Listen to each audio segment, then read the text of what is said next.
everybody. I'm Karen Wilcox. I'm Director of the Odin Institute for Computational Engineering Sciences, Associate Vice President for Research and Professor of Aerospace Engineering at the University of Texas at Austin. It's also my pleasure to serve on the ARRL Board of Trustees. Today, I'm really excited to continue the theme of design and development with a presentation from Alexis Bonnell, the Chief Information Officer and Director of the Digital Capabilities Directorate of the Air Force Research Lab, AFRL. In her role, Alexis is responsible for developing and executing the AFRL Information Technology Strategy, leading to the strategic development of highly advanced next-generation technologies and platforms for AFRL. Her focus includes catalyzing the discovery, development, and integration of warfighting technologies for airspace and cyberspace forces via digital capabilities, IT infrastructure, and technological innovation across the lab's operations and culture. Alexis has got a really incredible resume. She's served in challenging environments, including war zones with the United Nations to support over $1 billion of critical DoD operations in Afghanistan, Iraq, and many other operational theaters. She was also one of the first employees of the Internet Trade Association, contributing to the early development and growth of the digital landscape. She was also the emerging technology evangelist at Google. She co-founded the Global Development Lab, which is the premier innovation lab of the United States Agency for International Development, or USAID, leveraging global allied nation partnerships in science, technology, and innovation. So it's a real honor and privilege for us to have Alexis here with us for this special session. I think we can see from the room just how much interest there is in the topic. Today, Alexis is going to be speaking to us on the AI future is now, what AI users are telling us about AI will change everything. In particular, we're going to hear her reflections on the Air Force's AI Research Project NIPRGPT and how it is reshaping her strategy, the role of the CIO, and technology, and our relationship with knowledge. So please join me in welcoming Alexis Bonnell to the stage.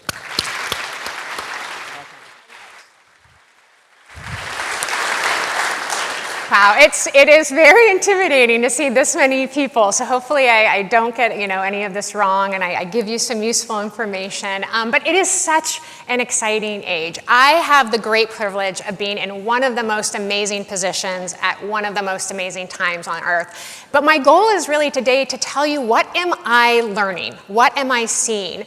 And one of the things that was really interesting, as was mentioned, is in putting out one of the first kind of scaling generative AI systems, I got to see, and we get to see every day, what are people doing with it? How are they using it? But most importantly, it's important to understand kind of the why we did that. One of the things that was really interesting for me at Google is that you could put out a new feature, a new functionality, and you could watch. And for me, usually it took about a week, if you were really paying attention to user and human behavior, to understand, was this going to be a billion-person feature, right? Or is this going to be, something that really went by the wayside? And so, I'm giving you that frame because this is really what I am observing and sharing that with you so that we can all learn. The other caveat I will give is that everything I say could be wrong in 6 months. In fact, some of what I say probably will be wrong, and that's okay. So part of what I want you to go on this journey with me is that this is really an era where we may not have the time for the right answer. It might be right for now, and how do we adapt? So one of the things I really, really want to anchor this in is, this is my chief of staff. She's very nice and controlled and well packaged when she puts forward.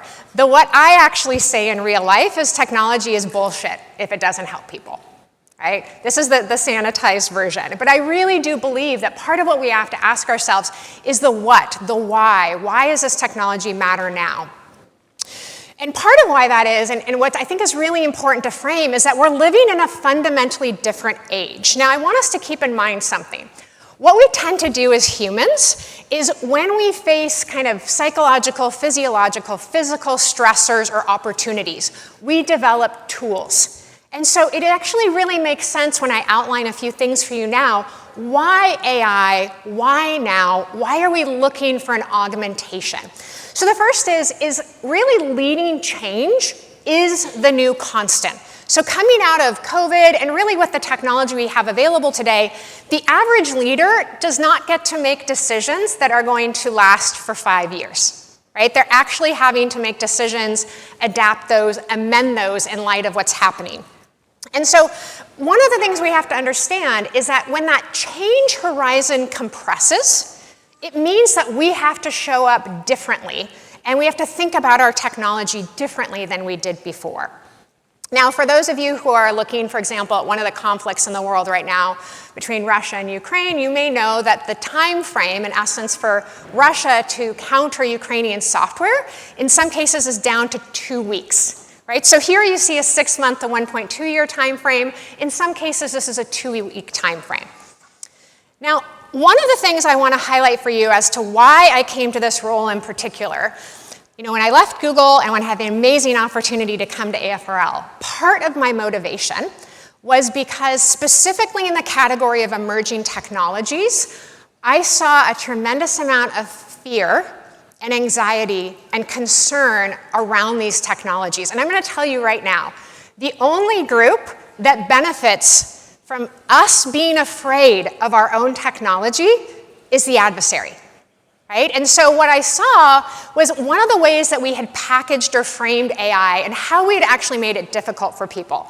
So I talk about this as the 3 ironies. The first irony is that people talk a lot about wanting to trust the AI. I think it's really important for us to understand that asking a machine or a technology to be more trustworthy than we are willing to give trust to our fellow humans or our institutions, or other things is a bit ironic, right? So we talk about trust, and yet we trust maybe the government less than we have, the media less than we have, our neighbor, someone with a different political viewpoint. So we can think about AI in the sense of, can I have confidence in my relationship with knowledge and information at speed with this tool? But thinking that somehow we're going to replace human trust, in a time that we have to build it, is one thing we have to really reset. The second thing that I found really hard about the conversation with AI is that what we tended to, in essence, do is, we would tell someone, for example, in DoD, we trust you with a gun, we trust you with a $100 million cockpit, we trust you with a security clearance and lots of sensitive information, but we don't trust you with ChatGPT. I want you to think about what it is when we actually do that to people. Like, what are we actually telling people?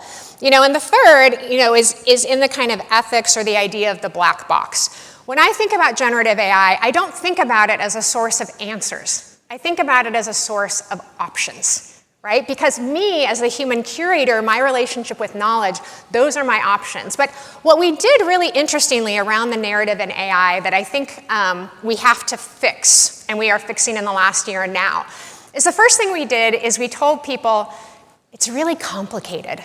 It's really technical. It's really hard. And what that kind of tells someone is, you're not smart enough. The second thing we did is we talked a lot about, what about ethics? What about responsibility? What about morality? I want to remind us that as a public servant, I'm expected every day to show up intentional, responsible. And one of the things that really bothered me about this in the DoD context is to think about the gravity that someone who puts on a uniform, when they chose to take up that profession, when they choose to put on that uniform, they are opting in to potentially make some of the hardest moral decisions that will ever exist on Earth. So how dare we tell them they're not moral enough or they're not smart enough? So I say this because it's really important when we think about technology that one of the things we do is that we actually help people understand it's okay, we'll figure this out, we got this, right? Or you're enough, you're going to be responsible and intentional. And so when we think about the message and the story on emerging technologies, it's really important to think about those things.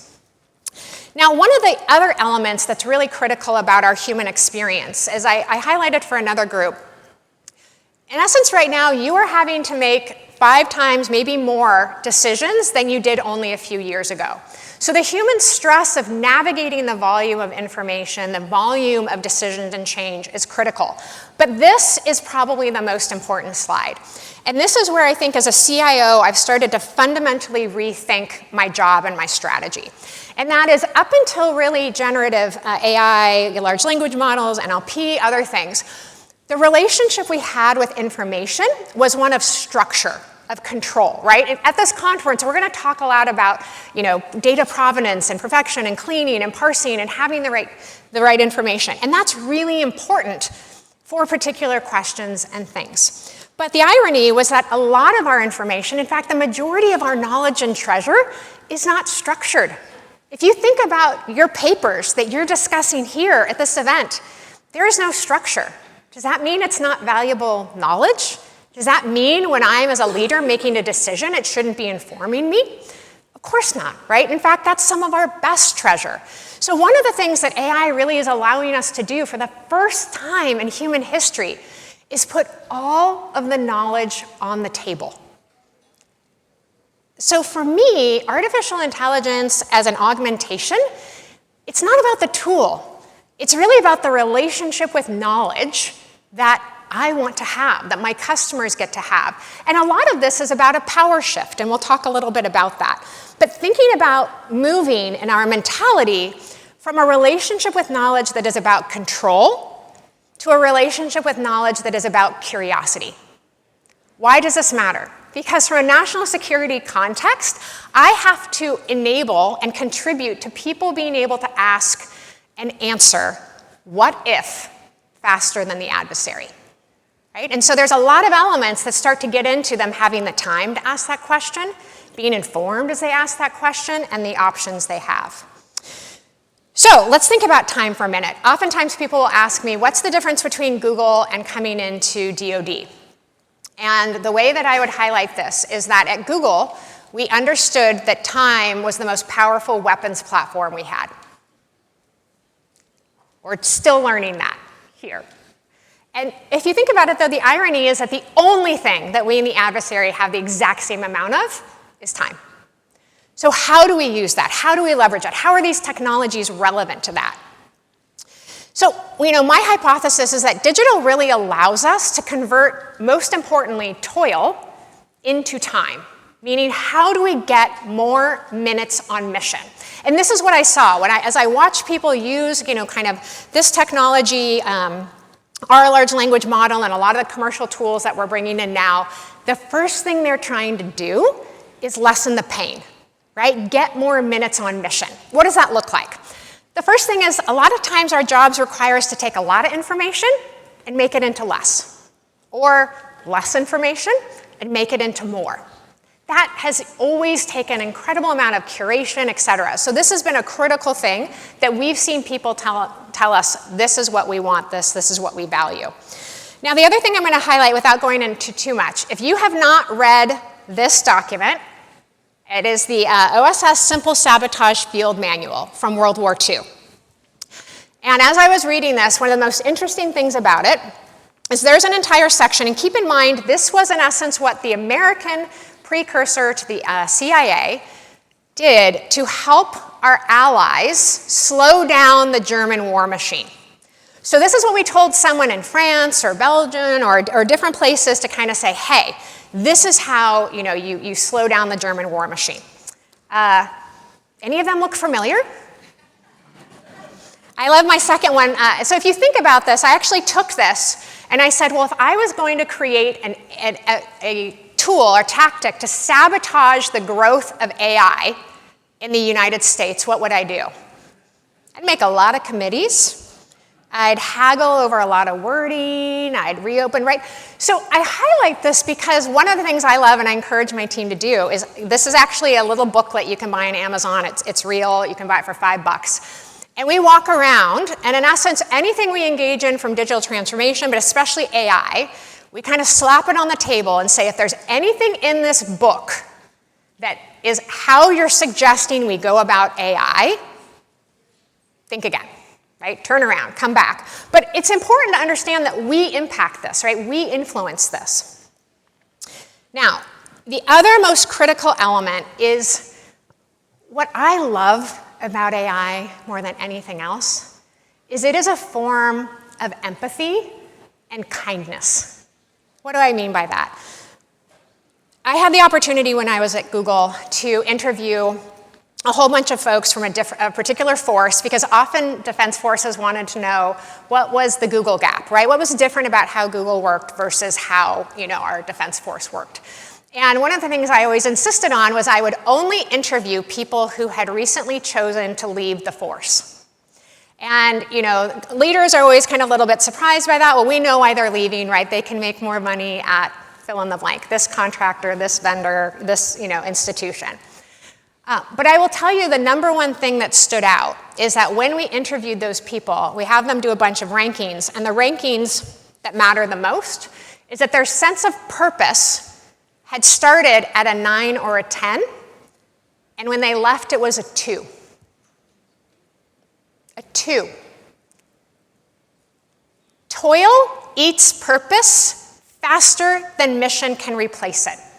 So one of the things when I think about AI is how do I actually help someone reduce their sense of toil? Because toil reduction increases my opportunity to have purpose and mission. We've all had that moment where we've had to do something we thought was bullshit, right? And we have to do it, and we have to spend time on it, and we know it doesn't matter. It eats, if we're good, like real people trying to show up from the mission, it eats at my identity to spend time on something that isn't the most important thing to the mission. In fact, in our group, we wear something as a reminder, these bands, and it has an acronym on it, which is WIDTIW. And that stands for Would I Do This in War? Right? Would I do this in war? Would I do this when it really matters? And what's been interesting, about AI and about people's use of it is actually what they're showing us when they show us the type of thing they're trying to not do anymore because they're using the AI to do it. They're actually showing us in a way what the toil is, right? It's giving us a toil map of what might matter, what might be critical, and actually what might not. And so that's giving us a chance to sit back and say, is that thing we did, that policy, it may have lots of good reasons, but is it still relevant now? So when you think about approaching an emerging technology, think about it from kind of 4 frames. The first is, think about it from an empathy standpoint. You're asking someone to actually change and adapt who they are in light of this new technology that's available to them. So how is it that you design that? The second, and this is one of the most critical factors, artificial intelligence and generative AI in particular are fundamentally different because of the level of intimacy of knowledge that they give you. And what I mean by that is how many folks here are familiar when I say RAG, retrieval augmented generation? Okay, if you're not, in essence what happens with AI, I'm going to oversimplify, usually with a lot of the big models, you ask a question and it's curating the information set that whether that's, Google, ChatGPT, any of those tools, in essence have put together for you. But when you get a result, you don't exactly know what went into the baking mix.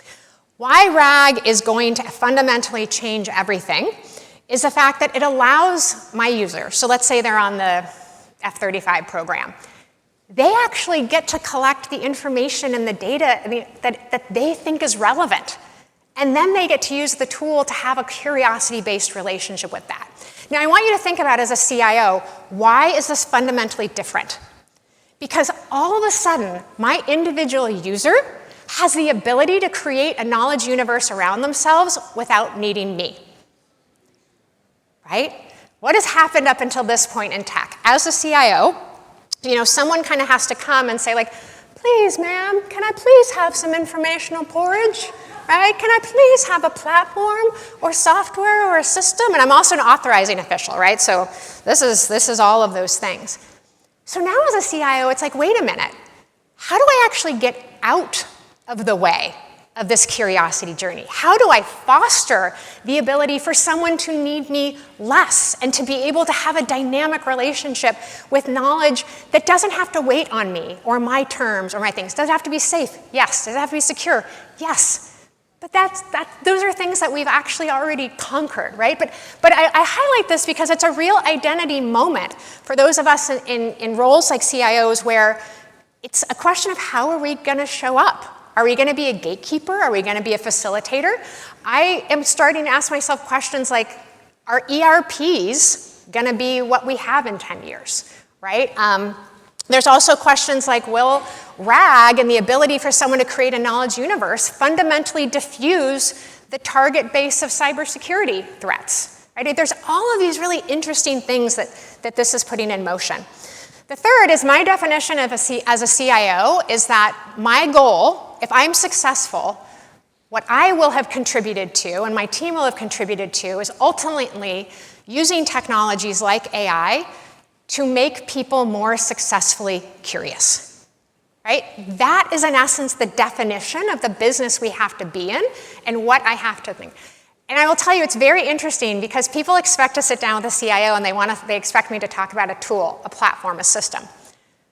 Usually the first conversation with me is simply, what is the relationship with knowledge you want to have? And how do you want your people to be different in light of the technologies that we bring?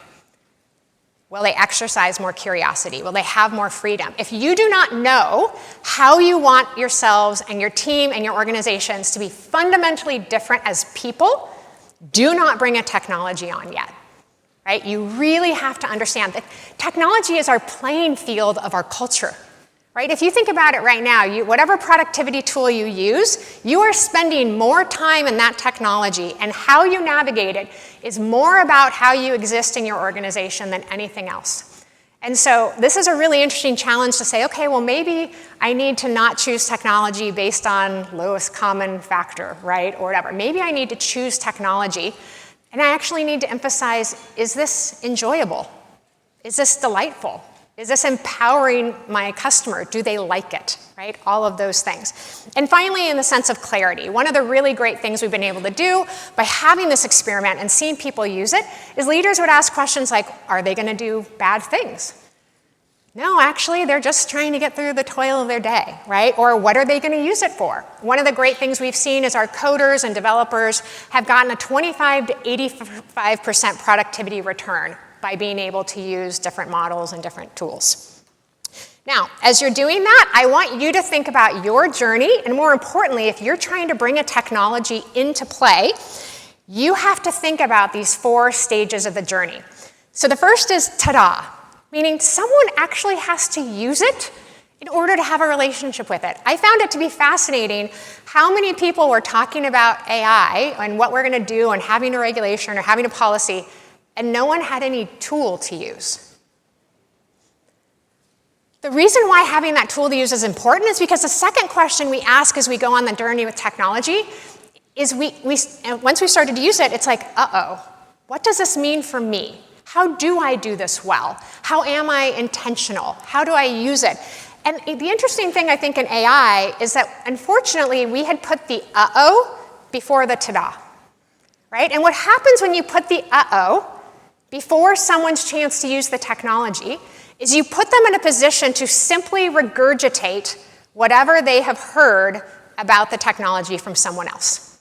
What that means is when they get to the uh-oh stage, they don't have any practical experience to ask good and informed questions, right? So this has been a really huge part of our human-machine teaming learning is how do we take people through this journey? The third is the aha, right? That's like, oh, now I get it. Now here's where, I get an hour back, by having help writing a speech. Or here's where, I, in essence, was able to digest, the general's notes in faster time.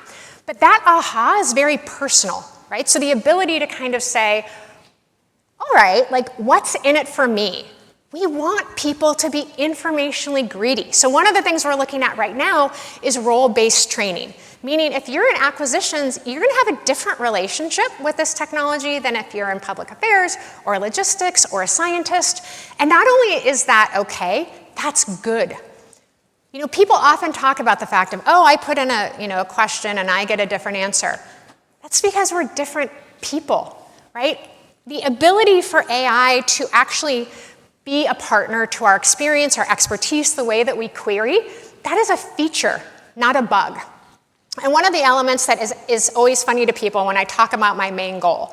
My main goal with something like introducing this tool was in essence to take people from that sense of potential fear or not being enough to actually being bored and demanding the next technology, right? Because if we're going to maintain advantage, we have to get people to a psychological point where they want the next thing. It's not being forced upon them. It's not being pushed upon them. They're in essence say, but it doesn't do this, but I want it to do that, right? Because this represents the human journey. I want you to imagine from a ho-hum standpoint, if you met someone who had never Googled it, right? You would be like, where have you been for 20 years? Like everyone Googles it, this is normal, right? For us, this is gonna be in essence a definition of one of the early stages of victory with AI is getting people to say, well, now I want it to do this. Now I want it to do that and become personal in their lives. One of the other things that's really important to understand is that what we have seen is people's relationship with AI, they're kind of 4 different categories, meaning when you have a relationship with knowledge, there's the me relationship, right? So I have my unique role, my unique mission, my relationship with specific information that I think is valid, and I want to be able to play with this. This is incredibly powerful. Why? Because AI doesn't judge you. You know, AI kind of lets you get going on a blank page. And I want you to think about the fact that there are questions that even as a CIO, I feel like I can't ask someone else because they're going to look at me and say, you're the CIO. You don't know that? So being able to have a knowledge partner where I can say, tell me more about this thing that I haven't yet had an opportunity. So there's the me relationship with knowledge. Now, most of the time when we show up to a challenge, we're not alone, right? So there's the we, the opportunity now for teams to co-curate these knowledge sets and to have a relationship of curiosity with it. Then we're usually part of an organization. So for example, in Air Force, we have a collective knowledge sense. And then finally, the them is kind of the public, right? So in other words, I don't need to bring in the NDAA or the FAR 1,800 times, right, in my RAG. I can pull these in. So I'm highlighting this because as a CIO, what this is making me think about is, okay, how do I make it as easy as possible for people to have these 4 categories of information and for the information to actually flow across them in this way? Now, as you're going through this journey, and as people go from being, maybe early or late adopters through it, I'm going to highlight for you the 4 things we're seeing people do on this journey. The first thing, as I mentioned, is that they are trying to reduce pain. So whenever someone looks at a new tool or new technology, the first thing is, how does this make my life easier? So there are a lot of groups of us, probably many in this room, are still in the figuring out how to lessen the pain and the toil. What starts to happen, though, is once someone starts to get a little bit of that time back, right? They get a couple more hours or minutes on mission a week, then they start to do prioritization. What I mean by that is they start to curate their knowledge universe around themselves, right? So they'll say, okay, I'm going to bring in all my project documents, all of this and that, and now I'm going to start to have my relationship with knowledge. A lot of us who've been in AI for a while are already bored with RAG. I would really drive home for you, like, please don't be bored yet. This is a really important human process of the curation of being able to say, what is the information that matters to me? Because what that does, it starts to unlock the 3rd step of the process. And the 3rd is process, meaning now that I've reduced the pain, I got some extra time back, now that I've organized my relationship with the information I think is valid and matters, now I can do my job differently. Now I can think about things I might not need to do anymore, processes I might not have, or I may adjust how I do my job. And the final one is, after I've been through all 3 of those, I'm going to start to look at proxy or agentics, meaning I'm going to start looking about how do I outsource or get even more benefit from those AI tools. So really quickly on NIPRGPT, this was a little bit of our tool, and I will tell you that this is a very basic, straightforward tool. We're really excited about the commercial tools coming. And the whole point of this tool, again, was to get people comfortable, to kind of get them flight hours, right? Or build reps in being able to have a relationship with knowledge, of curiosity and to kind of understand and learn how to query. We also have interesting tools coming in now that are more specialty AI. So for example, we have something called ACBot, which is related to AI and acquisitions. We have AI related to other things like foreign military sales and other really exciting tools. And I highlight this because to me, this is the future. What you're going to see is a lot of AI that's starting broad, but then people are going to want to find their thing, right? And you're going to start to see more narrow applied use cases, knowledge, and curation. The other thing I think you're going to start to see is my own hypothesis, is that the curation will matter. So I predict that in the future, when you look to hire someone, you are not just going to be hiring Alexis, you're going to be hiring the curated knowledge set that Alexis has put together over the course of my career. Right? You are going to actually be buying an element of IP that manifests in the AI and the RAG. And a couple things we've talked about as far as lessons learned. The last thing I will leave you with, because I know I'm out of time, is that stories matter. So as I highlighted for some folks before, how we introduce the technology spiritually to someone really matters. So we had the technology around acquisition. And if you're telling someone acquisition is broken and it sucks and this technology is going to make it all better, what we're really saying to incredible acquisition people is like, you're not doing a good job. You're not doing great. We have to bring in this technology to fix it. What I would suggest instead is that we have incredible acquisitions people. Acquisition is one of the most important things that we do in terms of maintaining national security. But they're overworked and they're overloaded. And we should think about the technology in being of service to them, their expertise, their excellence, and by commanded by them, not as something that fixes something that they weren't able to do. So I hope that this has been helpful. I hope that you are getting a little bit of a sense the fact that AI is here, it's here to stay, we want you to use it. And most importantly, though, I encourage you to go on your own individual journey of what it is going to be like to put all of the knowledge on the table. So, thank you.